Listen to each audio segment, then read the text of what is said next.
I love to watch the news. It makes me feel connected with the world. But I stopped 2 months ago when I could no longer handle the bad news. I don't mean to bury my head in the sand, but what else can I do? I want to help, but I just don't know how. But even when I block the news from the TV, bad news still slips in from chat, messenger, and group talks. So I know how bad things are. Actually, I know more than most people watching the news. You may not know it, but when you turn on your cell phone, you will find pre-selected news. News that is meant to get your money, your vote, and your future. Our future? What will our future be? Do we even have a future? I hate to tell you what I've seen, but you won't be watching this video if you were not my friend. So I will share with you what I see.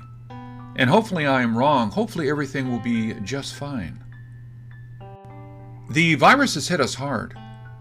We have seen how China, Asia, Europe, and then the UK fell one by one. But the Americas were separated by both the Atlantic and Pacific. So we should be fine, right? Wrong. As the United States and Brazil are on top of the two worst spots now. Mexico, Peru, and Chile are numbers 6, 7, and 8 on the chart. The pandemic is all over the place. I hate to say this, but for most of us, the one thing we care most about is our lives. Not people 3,000 miles away, nor even people 300 miles away. We care about our community, our home, and ourselves. So I understand, but that is why I am afraid. I am afraid of what will happen to us. Although I have spent the last 4 months in Taiwan, I work every night on California time so business can run as usual.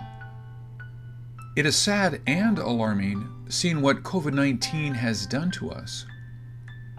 Governments everywhere have tried to help people affected by the virus by placing eviction bans, extra and extended unemployment benefits, and the stimulus package. But did it work? The UK was hit before USA.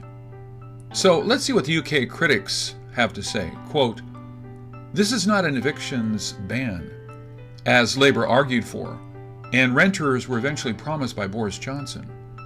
This legislation does not stop people losing their homes as a result of coronavirus, just gives them some extra time to pack their bags." Then when the pandemic hit the US, eviction bans started quickly. On March 27, California's Governor Newsom ordered the California coronavirus eviction ban. The order tried to protect people affected by the virus.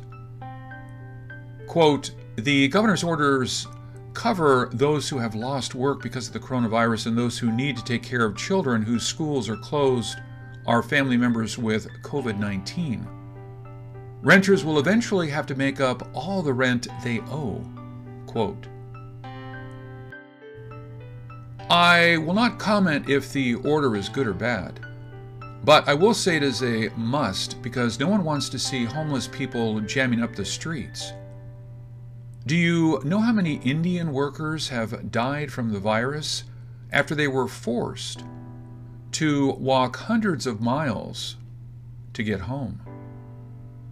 But you must ask, what will happen to the landlords who are stuck with mortgages without rental incomes?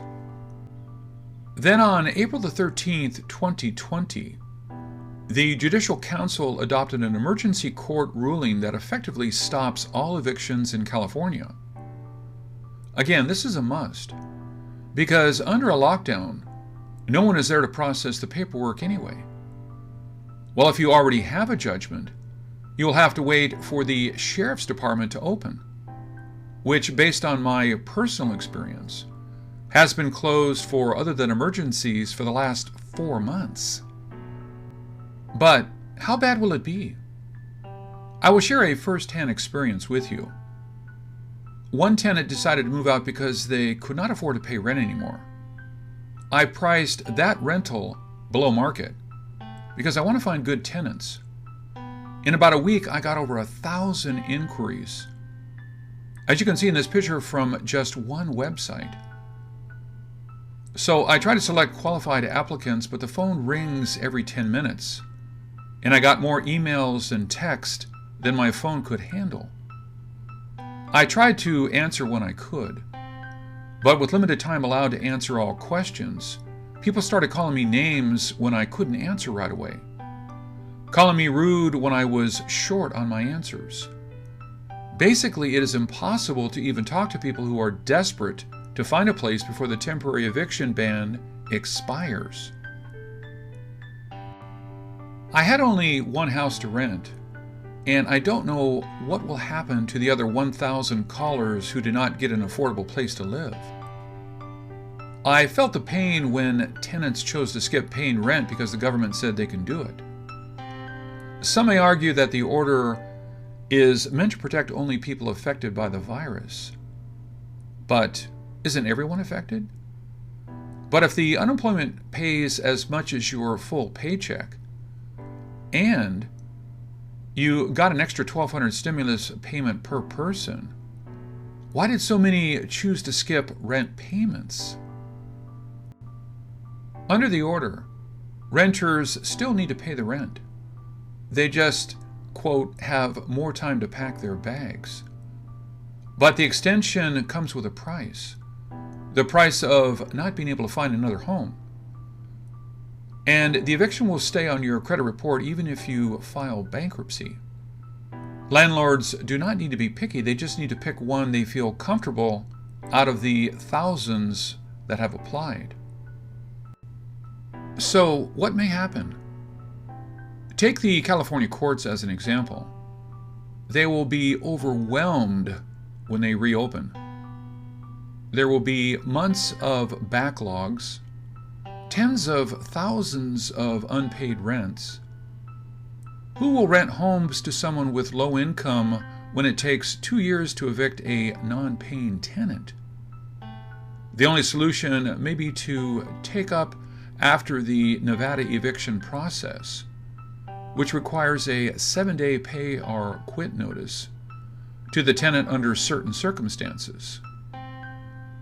NRS 40.2531A. However, even in Nevada, that 7-day rule, though it applies to most cases, if challenged, it can still take 6 months. But those are all pre-coronavirus days. What will happen next is anyone's guess. But one thing we know for sure, we can't be safe if everyone else is sick. We can't work if we are the only one with a job. And you probably will have to stay home all the time if the streets are filled with the homeless. So, what should we do? Well, there's not much we can do. But the government can help. I mean, instead of giving cash, why not set up a temporary housing authority to rent vacant houses from landlords and sublease it to needy families? The government can guarantee payments to the landlords and provide maintenance while enforcing strict rules on renters. Anyone violating the lease will be evicted from not only the house, but also the system.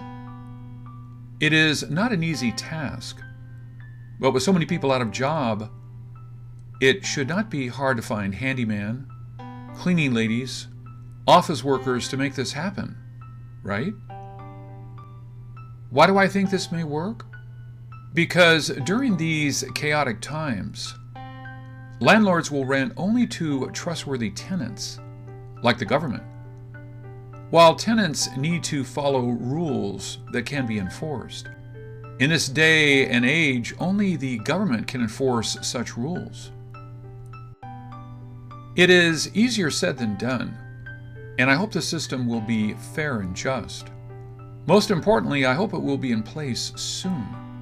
Because believe it or not, the eviction tsunami and the wave of homeless is coming. This is Ken Peters. Thank you for watching.